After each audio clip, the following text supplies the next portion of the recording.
What does diesel got to do with digging?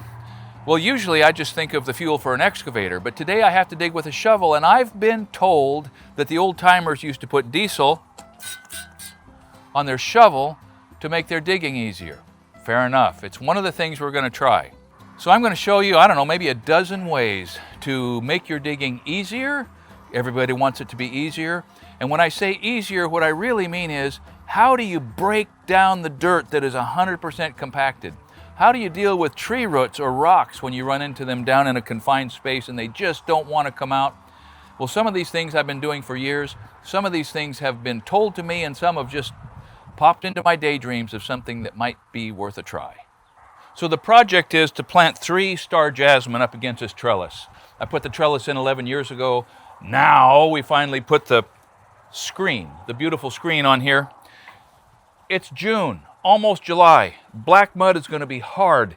And so last night I sprinkled it a little bit to help, but I think I'm going to have to really get serious to make any kind of a hole in summertime, naturally compacted black mud. Let's see if a shovel will even touch it. Just what I thought. So the first thing you run into is the opportunity to jump up on there and bruise your instep. Some of you told me about that years ago. Don't jump on that shovel, you're going to hurt your instep. Well, that's why you wear boots, boys. For item 1, if you got to dig a hole, lose the tennis shoes, get on some boots. Okay, so I'm going to let the water and Mother Earth work on this spot a little bit while I break up the ground for the next hole. I'm just going to pour some water in there. So when I come back in 5 minutes to push that on down, at least the first ½ inch or inch is going to be softer. Going to put another hole right here, and instead of jumping on that shovel, I'm going to take a digging bar, and I'll point out that there are alternatives to this bar if you don't happen to have one of these. And I'm just going to start sort of abusing. And you see, in many ways, that's easier than jumping on a shovel, and it goes down faster. See that? So don't make the mistake of thinking that a shovel is your only tool. Now I think we just discovered one of the roots from this Japanese maple, or vine maple. Yeah, now we're already down quite a ways further than we are there. Soil disrupted, soil removed. Yep, there's a root. So you can see that moving the dirt out is by far the smallest part of the job. Okay, there is a pretty substantial root. Sawzalls are not just for construction.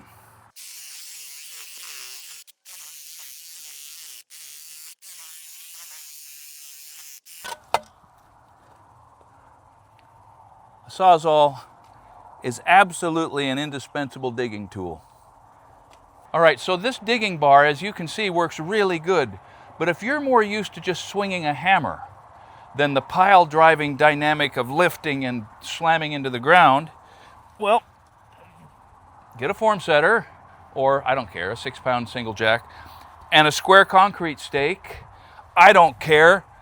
You can make something in your shop or somebody else's. That's just a piece of 5/8 mild that I cut an angle on.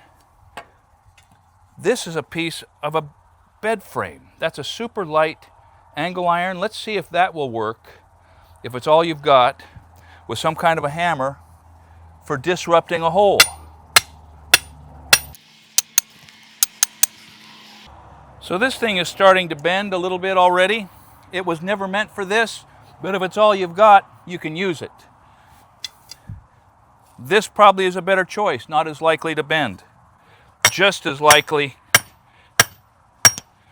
to tear the world apart, which is, after all, what we're doing. And then once the hole begins to be sort of plugged up with loose dirt, you clean it out. Now at this point, this shovel's a little big, but that's okay.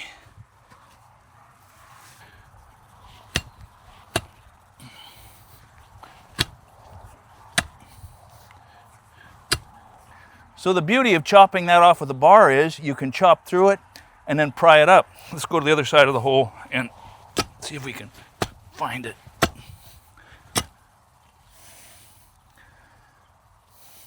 So you see, that becomes a linear axe. It's about as sharp as a fairly dull axe, but it will chop through a maple root. So we're going to pretend two things. We're going to pretend that this is wintertime and this black mud is just as sticky as can be. And we're also going to pretend that I take care of maintenance ahead of time. So what I mean is, I'm going to do something for the first time in my life and sharpen a shovel.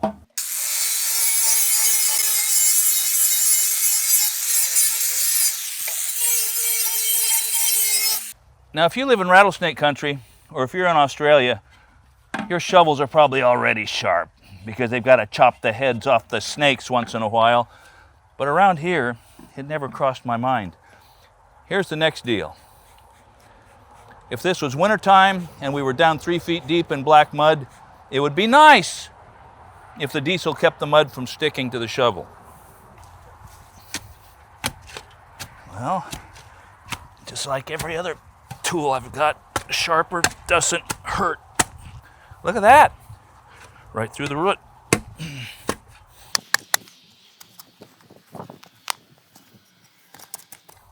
All right, I'm going to pour this hole full of water, drop back to the one that we moistened 10 minutes ago, and see how that's going.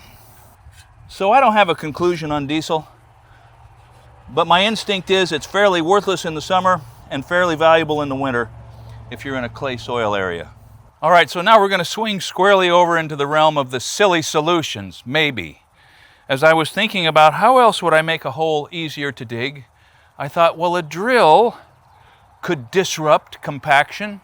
So I'm going to start with the one that makes sense, rotor hammer, 7/8 inch carbide bit. Okay, this is going to be a win, I think. Okay, let me hit the brakes. This is a good time to call out 811, call before you dig. Even something as little as this can get you in a lot of trouble. Now, I just happen to know the entire history of this whole site, and there is nothing here except tree roots. But it's an unsafe assumption if you haven't lived or your dad hasn't lived on the property for the last 50 years. So 811, call before you dig. Give them your location, give them your coordinates, give them your cross streets, tell them what you're doing. Paint the boundaries with white paint. Give them about 3 business days. They're going to come out and mark. And even if they say no power, no gas, no comm, no sewer, no water, and you think, well, I should have dug. Well, maybe. But I tell you what, safe is way better than sorry when it comes to expensive utilities. So here's the next crazy and obscure tool that you can find at a garage sale or a secondhand store for $10, and it's a clamshell post hole digger. My dad's had this since I was 14. It's probably the 4th set of handles. You watch the guys put the fence in out here, but the idea is for a small diameter hole, boom, boom, boom, boom. See that?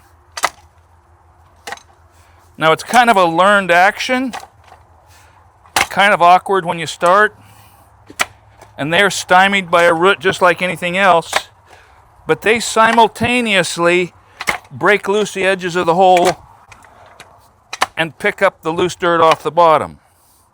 So, I mean, oh, and that water I poured in there helped actually. Look at that, we went down another 6 inches. And we're either getting to the ambient moisture content zone or that water soaked in a little bit. Now maybe you bought or found a piece of 5/8 square, mild, and you took your hacksaw and you cut a 45-degree bevel on the bottom. That, my friends, will cut a root like this. Let me expose it. Kind of carefully place the cutting edge right over by the edge of the hole. Take the form setter. That end is cut.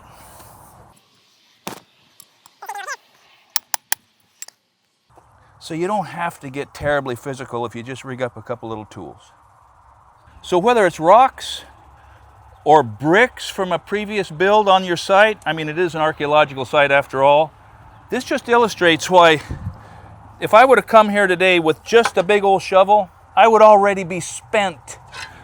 But if you come with a little assortment of pointy, many pounds per square inch impact tools, by the way, you can get these on my website, that you can reach down in there and break something with, dig your way around the back of a rock until you can finally get a big pry bar behind it, or this pry bar. I mean, you get my point, right? Big chunks of dirt. You don't need to pull big chunks of dirt out of the ground. You need to soften up the dirt and bring it out a handful at a time if that's all you can do. So I think I'm on a brick pile here. There's bricks down there. I've run into another one. It's embedded. It's kind of suctioned into the black mud. It doesn't want to come out. It sort of illustrates why if I had to just pick one bar, a digging bar or a Burke bar, I think it would be the Burke bar, because you see that curve that creates a fulcrum? Now, it's not quite as handy for some aspects of this, but I think that fulcrum gives me a very positive way to push off the side of the hole. And if you can get behind it a little bit, you can load it up. Oh, we're under the bottom of it. And then sometimes, to increase your fulcrum, you can drop in your form setter.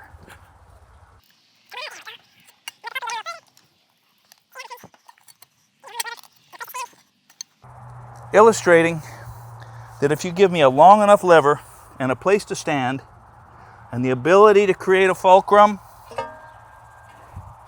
you can move the whole darn world.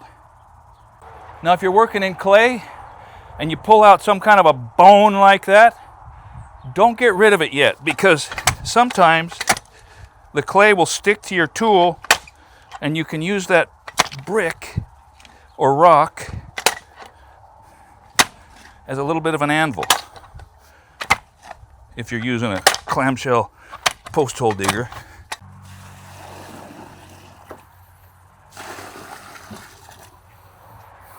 I got one more hole. It gives me a chance to show you my favorite way to dig if I don't have hydraulics. And it's this old 45-year-old Milwaukee demolition hammer, 60-pound breaker.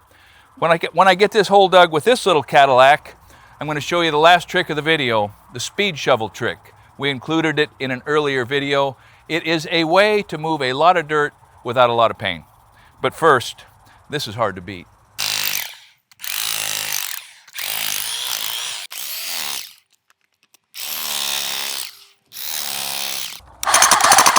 So two things.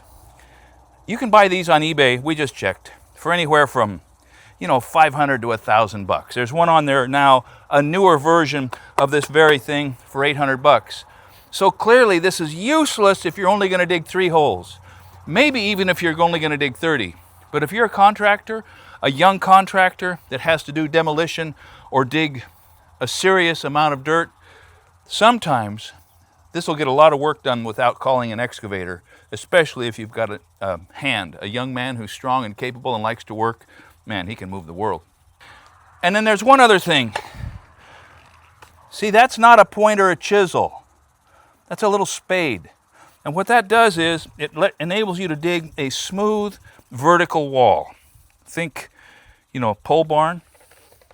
You can go right down and then clean out nice vertical sides. So I've amended this garden soil a lot. That end is better than this end, but I'm going to steal some dirt out of this pumpkin patch to go over and pack around those star jasmine just to give them a little happiness to start with. Here's the speed shovel trick I was talking about. Let's see if I can do it out of tight garden dirt. You just use your knee as a fulcrum. The handle becomes a lever. Instead of just a stick, it becomes a lever. And you just pivot by bending your knees. Works better on a pile of loose gravel. But you see, I'm not really lifting anything. I'm just sitting back and letting my body weight pivot the shovel across my knee. So that's a speed shovel trick. We did a video and there were lots of great comments. Ideas like you can paddle gravel off of one stack into another with a very natural movement of muscle groups that like that. You can slide the shovel under the load and drag it back. Yes, yes, yes. Use every advantage you can get. But don't look down your nose at shoveling. It's an elemental and frankly vital survival skill. If the day comes that the electrical outlets don't work anymore and the pumps don't pump diesel, you know what? You might be darn glad you knew how to shovel. And the lead up to shoveling is shoveling. Because hands like mine now, which are alarmingly soft, need to toughen up. Maybe your hands need to toughen up. Maybe your 15-year-old boy's hands need to toughen up. Maybe we all need to toughen up just a little bit when it comes right down to picking up a shovel and moving some dirt. Thanks for watching Essential Craftsman, and keep up the good work.